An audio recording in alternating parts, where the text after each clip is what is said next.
Hello, everyone. Welcome back. Wednesday Live. I know it's been a little while. We're here on the Tanya MFK page, no longer in the BizBuilders Group. That way we can share this goodness with everybody. So hello. I'm going to give you guys some time to all get in here. I'm going to drink some of my delicious kombucha. I have been so lucky to find some here in Vietnam. Super stoked.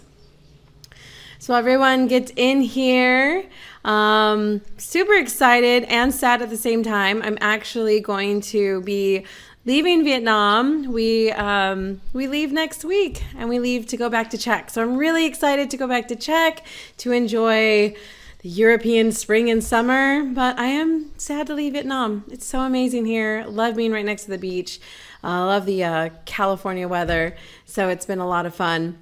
But yeah, it's coming to an end, so mixed feelings about that. But anyways, as you guys have seen, it's been posted in the group, is today we are talking about being busy. Busy, right? Everybody's always busy, especially as we get to this time of year. It's, all the kind of chaos where we felt busy for the holidays, it's died down. And most people have found more ways to be busy, or they're getting in the mind frame to be busy for the end of the year stuff. There's summertime or graduations and whatnot, people getting married, all of those fun things. So everyone's busy again. Busy, right? And honestly, you guys, we live in a culture that loves to be busy. We love to be busy. We respect it. We're proud of it. We go, wow, that person's so busy because they must be important. They must be needed. Or we like to be busy because we feel important and we feel needed. And there's truth in that. But the other truth is that it also means that you're usually stressed, overwhelmed, a lot of times dissatisfied. That goes behind the scenes. I know a lot of people watched me through the years of being busy. And yes, it was fun. There was lots of dynamic things going on. And at the same time, I was burned out, overworked, just not that happy all the time, right? So busy, what is it? We say it like, the same way people say, hey, how are you? Oh, we're good. And we move on. That's busy has become that now. Now we say, hey, how are you? Busy. Okay. We don't even question anything. We're just like, yeah, all right. But what does that really mean? What does it really mean that you're so busy? Well, I'll tell you what Tim Ferriss says it means. If you're not familiar with Tim Ferriss, he wrote The 4-Hour Workweek and a lot of other books. But Tim Ferriss says that if you're busy, it's because you're lazy. What? What are you talking about? What are you talking about there, Tim? Right? You're like, what do you mean? Excuse me? I'm clearly busy. I have lots of things to do. That's why I'm so busy, right? And he's like, yeah, well, that's part of the problem because you're doing all this stuff. And he says, you're lazy because you're not being thoughtful or discriminate with your time. You're not really thinking through, like, what is it that you're doing? What is it that you're choosing to spend your time on? Right? So he says, you're saying yes to all the wrong things. And there is an awesome quote I just saw the other day, and it says, running around smartly is no proof of accomplishing much, right? And it's true. You can be that truck whose, wheels are spinning in the mud, and they're spinning, and they're going as fast as they can, but you haven't gone a damn place.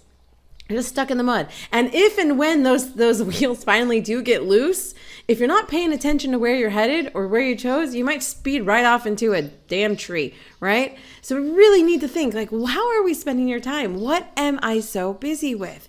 If your goal is to get your business going, then is spending an hour on Facebook really, the thing to help you get towards that goal? Is cleaning your house the thing to get you to that goal? And this is the thing, is you might think, well, I have to clean my house or I have to be on Facebook. But do you? Are these the things? So we're going to talk about that today, right? So I want to briefly, as quickly as I can today, I want to jump into how to stop being so busy, right? How to stop being so busy. And the first thing I want to start with is say no. No. Just say no. I know, right? Seems really hard. You're like, but. Okay, let's try it out. Let's try it out, guys. With all you guys right here right now, let's try it out. So I'm going to ask you something, and I want you to answer me. So right now, I need you to go into your, go online, go away from this page, go to your bank account and send me $2,000 for absolutely no reason. Just because I'm asking you, send me $2,000. Type in the comments, please type your response to that. Do we have a no? We have lots of no's? No? No? What do you mean no? No? Nobody's going to send me $2,000 for no reason right now? Come on. Oh my gosh. That wasn't so hard, was it? A lot of you were very clear probably with how you wanted to spend your money or how you might want to use $2,000. And none of them were involving giving it to me for no reason. So no, look at that. You were all able to say no. You know what I noticed too here is that there's no explanations. Nobody's like, no, well, because I'm really sorry, but... Oh, no explanations. No, I'm sorry, but just no. Wow, look. So we know we can do it, right? We know it's possible. So this is what we need to do because no is a complete sentence. And that's another one. I don't know who said or quoted that, but I love that saying. No is a complete sentence. And in order for us to get used to saying no, some of the things we need to do, first and foremost, is confront our FOMO, right? Fear of missing out. Confront our FOMO. Because a lot of times, this saying no this not saying no, the saying yes to everything, isn't necessarily coming from a place of like, oh my gosh, I just want to help everyone. I want to be so amazing. Sometimes it's like, it's very selfish. It's like, well, I don't want to miss something. I don't want to know, like maybe, let's put this into a business perspective. There's going to be a ton of opportunities, right? Networking, it's a big one, right? Come here, you can network. Come here and network. Or people who might want to meet with you and pick your brain. And you're like, oh, well, what if I meet that one person that's going to be perfect? Or I, do this one thing and it's going to be remembered forever and I wasn't there, right? Like this FOMO is very real and we need to let go of that. And what we need to do is we need to make FOMO great again.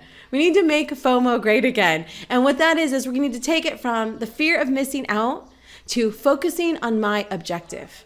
Because if these networking events or these items aren't at the core of what your specific goal or purpose is at this time, then it doesn't matter what opportunities these can bring if they're not the right opportunities for what you're trying to accomplish right now.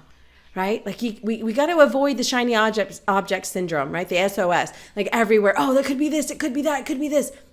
When we're focused and determined, we know exactly what we want, exactly what we need to have done.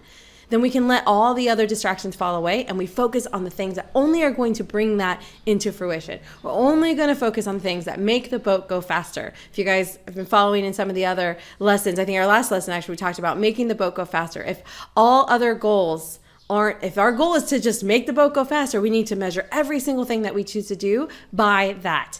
Will this thing make the boat go faster? Doesn't matter if it's going to make the boat look pretty. Doesn't matter if it's going to make the boat, have Wi-Fi. It doesn't really matter if it's not focused on the goal. And the goal is to make the boat go faster, right?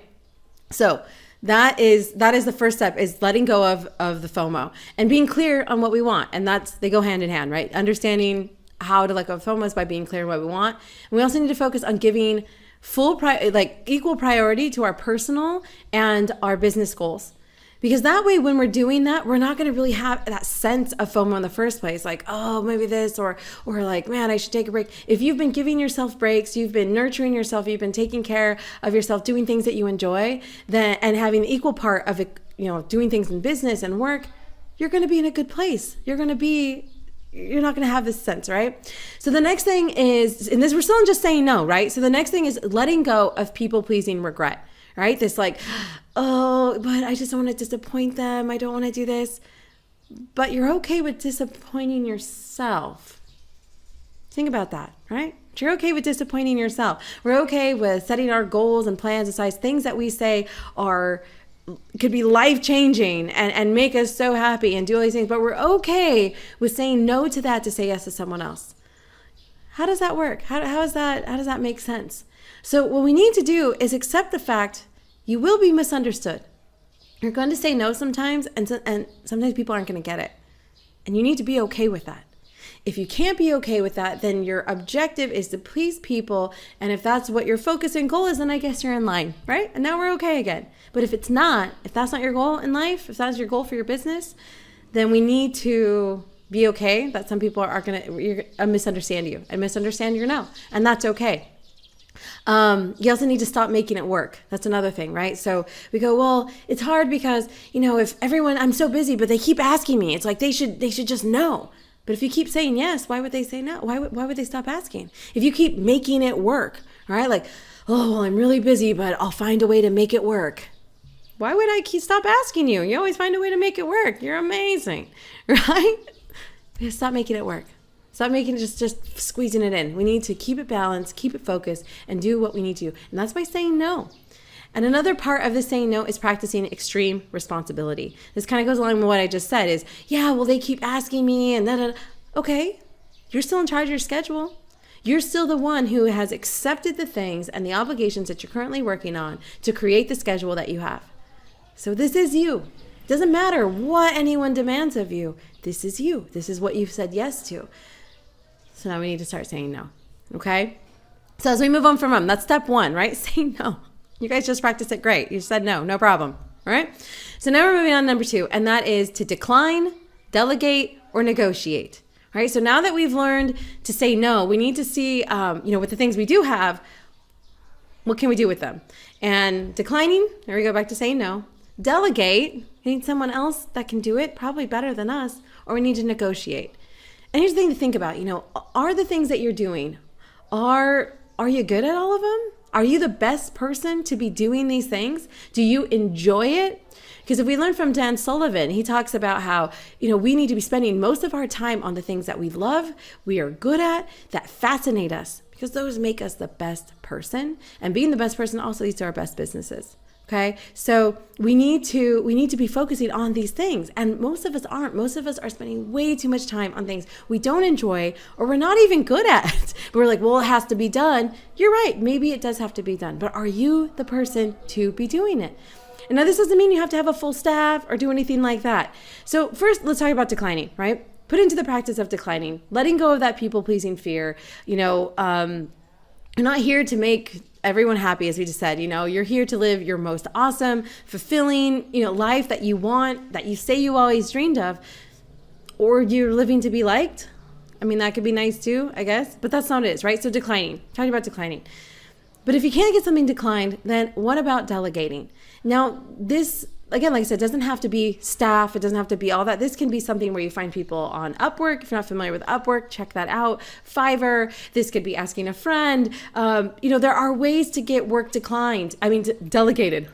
Delegated. There are ways to get this stuff delegated, guys. And working with someone who wants to help or be a team or trade. I mean, there's all kinds of ways, right? And honestly, once you've figured out that this needs to be delegated and you're ready to do it, which we've learned before, right? Once you commit to something, you will find a way. Because now your next step is like, okay, this is going to happen. So what's the next step? We'll figure out how to get it done, right?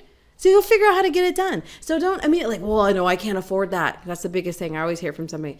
You will find a way. There is a way to get it done. Once you've committed that this is the best option and best thing for you, for your life, for your business, everything, okay? So delegate it. And then for some people, declining and delegating may not be an option. So the other thing to look at now is, can it be negotiated? Can the amount of the work be negotiated, or perhaps the deadline be negotiated, and even swapping out for projects? I know this happened a lot when I was working in the corporate world, a 9 to 5. When I was in my younger years, I would just get so flustered. Oh, they just keep asking me, to do this. It's so unrealistic. And there's a few things going on with that. One, usually the people in charge working over you, they don't know or have listened or cared to pay attention to what all you have on your plate. They just know what they need to get done, right? Everyone's kind of focused on themselves. They're like, well, I don't know, she might have a lot. They don't care. I need to get this done. Get it done. And if you keep showing that it can be done, why wouldn't I ask? Now, if you have so many things, one of the things I used to come to is like, okay, not a problem. We can bring this on. So I have these 5 items that you'd like done by Friday. There's only going to be room for 3 of them. You need to pick which ones need to get done.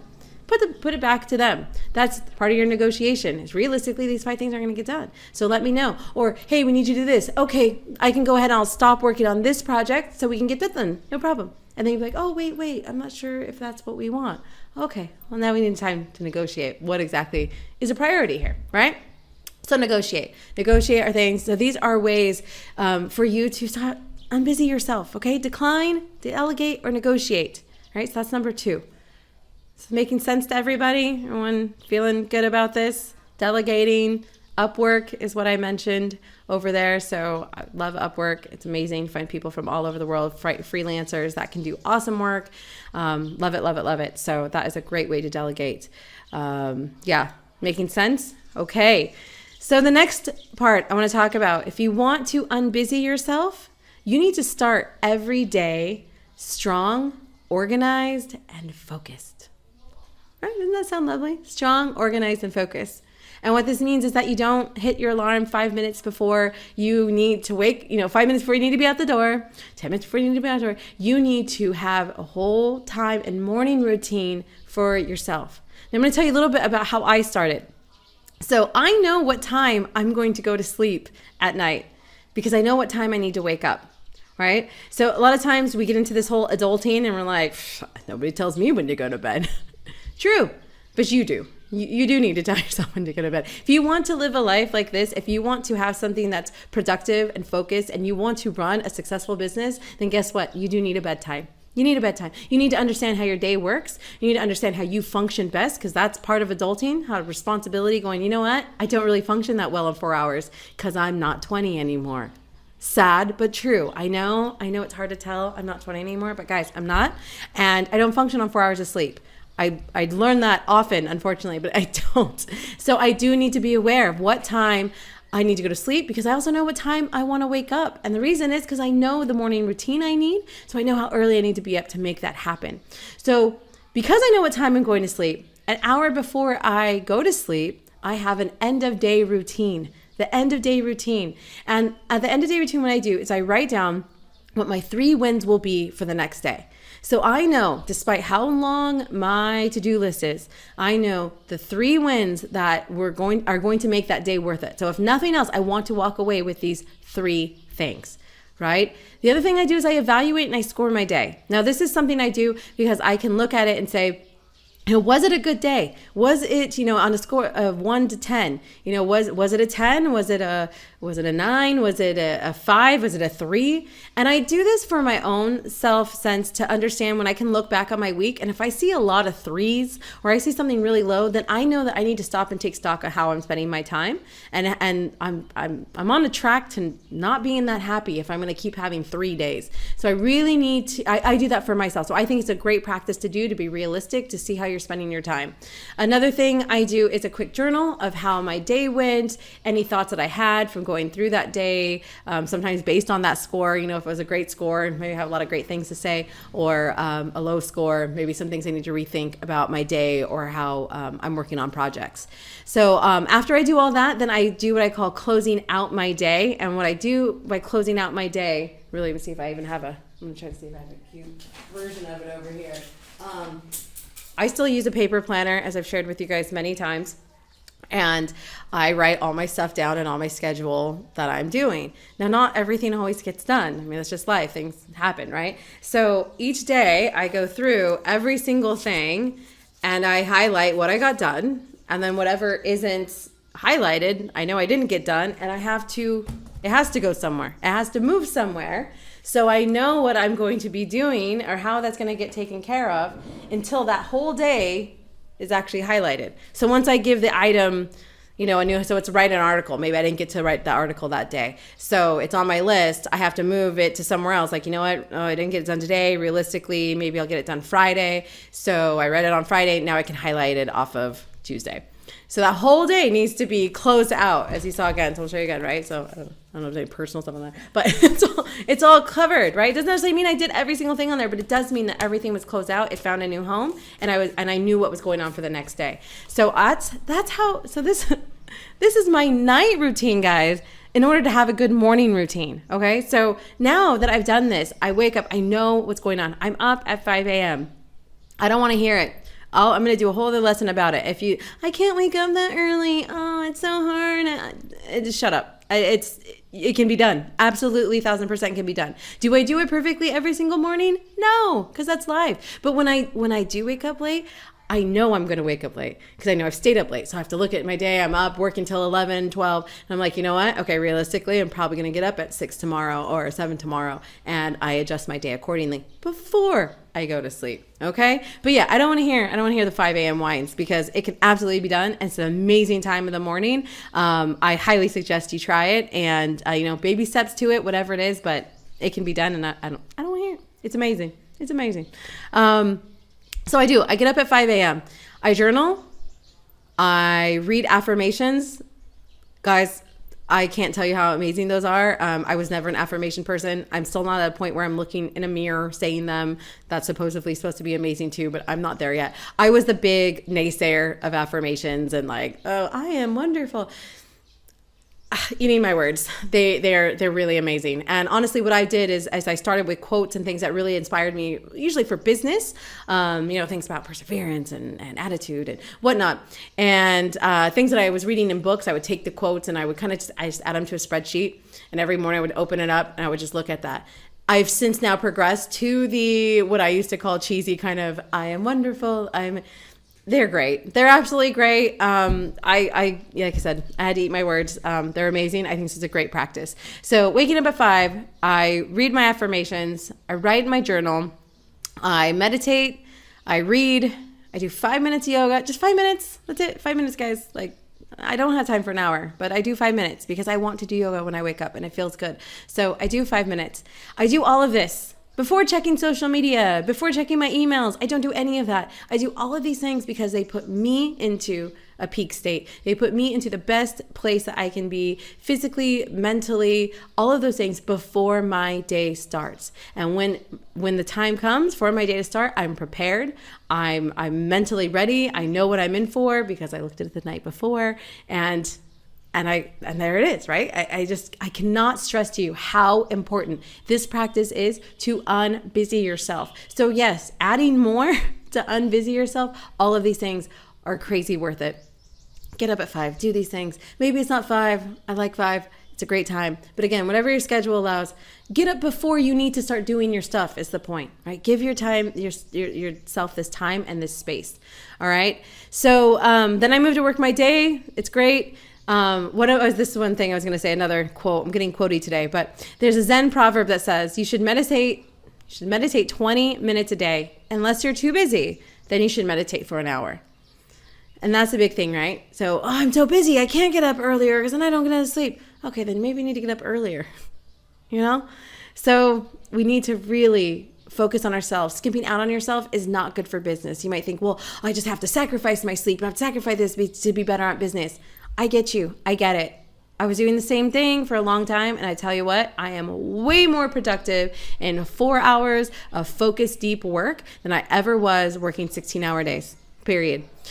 You got to trust me on this, guys. You got to just try it. You got to do it. So starting and ending your day in chaos and just grasping to try to figure out what you're going to do it's a recipe for disaster. It is not what makes you a hustler. It doesn't make you hardcore. It makes you really half-ass at your dream and your business. It leaves you burned out. It leaves you terrible for everyone, your family, your friends, your business. You're scattered. You're aimlessly spinning. All of these things, guys, it's not. So you do need to focus on yourself if you want to have a good business. So that was number 3. We still got 2 more. We're going to go real quickly through these. The next thing is, and you've heard me talk about this before, stop multitasking. Stop multitasking. Stop doing shallow work. Multitasking. It doesn't exist. This is my new mantra. I argued with this with my husband recently, but I firmly believe that multitasking is a myth. It doesn't work. It doesn't exist. You're not multitasking. You're not actually taking care of 2 things. You're just half-assing the same things that you would do better if you just did the one and then do the second thing. Full-assed. Do a full-ass right here and full-ass over here. Stop half-assing 2 things at once. This goes right along with what, if you've read the book or seen the book Deep Work by Cal Newport, it's the same thing as well, is that we need to be we need to be fully immersed in the thing that we're doing that one time. Not only is it going to be done better, clearer, we'll probably have our moments of genius within that. It does actually gets done faster as well because we're focused on the one thing. So stop trying to, turn off your notifications. If you're working on this, you don't need to be checking anything else. If you're working on one thing to be good at, it doesn't matter what emails are coming in. If you can't, you just need to focus on that one thing. Protect your productivity. Protect it by turning off those notifications. Respect what you do enough to give it full attention that it deserves. All right.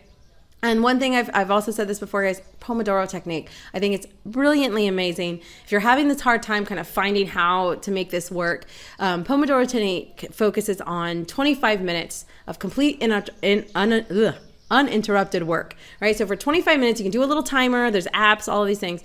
Do a little timer. It sets you up for 25 minutes. I don't care what it is you're working on. It could be checking your email, but I got 25 minutes to do it. That's it. And a little dinger goes off, ding, ding, ding. But it also means you're not going to check your email. You're not going to check a notification because halfway in, you're like, okay, I got 12 minutes. This can wait 12 more minutes. I got left in my Pomodoro. Keep working on what you're going to work on. Or you wouldn't even get that notification because you turned it off, right? So 25 minutes, and then you get a 5-minute break. Use that 5-minute break wisely. Might be to run to the restroom. Maybe it's to scroll Facebook. That's up to you. But then you get right back in, and it's another 25 minutes. You do that 4 times, which makes it 2 hours. I know it's a lot of numbers. And then you take a half-hour break. You can do this twice a day. You can look up Pomodoro technique. I'm not going to explain all that there, but it is amazing technique to allow you to get these short sprints of deep work. And you will see that you are going to get so much more done than you were multitasking. So stop it with the multitasking. And a huge part of your feeling busy, you always feeling like, oh, I'm so busy, is when you let this idea of multitasking creep into your relaxation time, right? Well, it's okay because I'm going to, if watching TV is your relaxation, then you go, oh, I'll check my email while I'm relaxing, or I'll, maybe you're out by the pool and I'll do that. Of course, you always feel busy then. You've never truly disconnected. You've never truly taken that time off to say, I have to just not do this. I'm going to be in the present moment and just be relaxing. So yes, this multitasking needs to be let go everywhere. So you stop feeling so crazy. You stop feeling so busy, right? And I'm telling you, you will get this looming feeling of like anxiousness and overwhelm. It's just going to fall away if you really truly learn how to disconnect. Now, I'm not amazing at this, but I do know that it's something I have to actively work on to do and keep this sense of busyness away from myself as well. So the next thing we have, and the last thing, this is number 5, and I think this is so important and yet so easy at the same time. Stop talking about being busy. Just stop it. Stop when someone, how you been? Oh, busy. Words have power. They have so much power. So if you're constantly just labeling your time in general as busy, yeah, you feel busy. And then you say it and you're like, I'm busy. Oh God, busy. So busy. Busy. Oh, it's just going to take all over you, right? Just busyness. Not just that, but like, what are you actually busy doing? So have that conversation, right? Let's be authentic. Let's have the time to say, you know what? How have you been? Oh, I've been working on a big project, really exciting. It's got a lot of my time, but I'm really, enjoying doing it. It's going to allow me to do this. And start talking about what you're actually doing. Talking about what you're actually doing. Not only that is that authentic and real about what's really going on in your life, but there's also the opportunity for you to have insights and ideas while you're talking about it. It's like a 30-second pitch. The more and more you say it, the more and more insights and thoughts you'll have while saying it. If you just write a 30-second pitch, it stays in your head, and you just go, oh yeah, I got a pitch, you'll never really get time to like finesse it and work on it. So there's another way of just talking about what you're actually doing that can help your business too. So that's it, guys. Those are our 5 steps. We have say no, just say no. And we do that by confronting our FOMO, letting go of this people-pleasing regret, and practicing extreme responsibility, which means realizing that you're the one who put yourself in this busy state, right? Then we do it. Then we decline, delegate, and negotiate. We start every day off strong, organized, and focused. Morning routines, end of day routines. And we stop multitasking, stop it. And we stop talking about being busy, right? So it's actually less stuff for you to do now, right? Like you stop multitasking. That's one thing off your list. Stop talking about being busy. So look, I've already helped unbusy you. So that's it, guys. 5 steps to unbusy yourself. You still have 9 months left of this year. That's a lot of time to keep up this momentum, keep your year amazing, to do all these things that you always say you're going to do. Oh, this year's going to be the year. You get excited in January and then, you stop because you get so busy. So stop it. Let's get back on track. Let's feel amazing. If something can change your life, a lot of these goals that you have or something that you're so excited about, you're like, this could change my life. Then why would you trade that in for scrolling on Instagram or watching TV? I don't care how amazing the series is. Is that what you're going to trade it for? Is that what you're going to trade it for? So think about that. I hope you've enjoyed hanging out today. Let me know your thoughts in the comments. Maybe you guys have your own tips or tricks or thoughts that you have to unbusy yourself. Don't be stingy. Share them with us. Let them know what you're doing. And thanks. Again, I'm Tanya MFK. I'm happy to be your entrepreneur Sherpa and help you accomplish your goals, build skills, and get your shit together. So that's it. Don't forget, follow me on Instagram or subscribe to my YouTube channel, TanyaMFK. You get lessons every week. And I'll see you guys next time. Bye.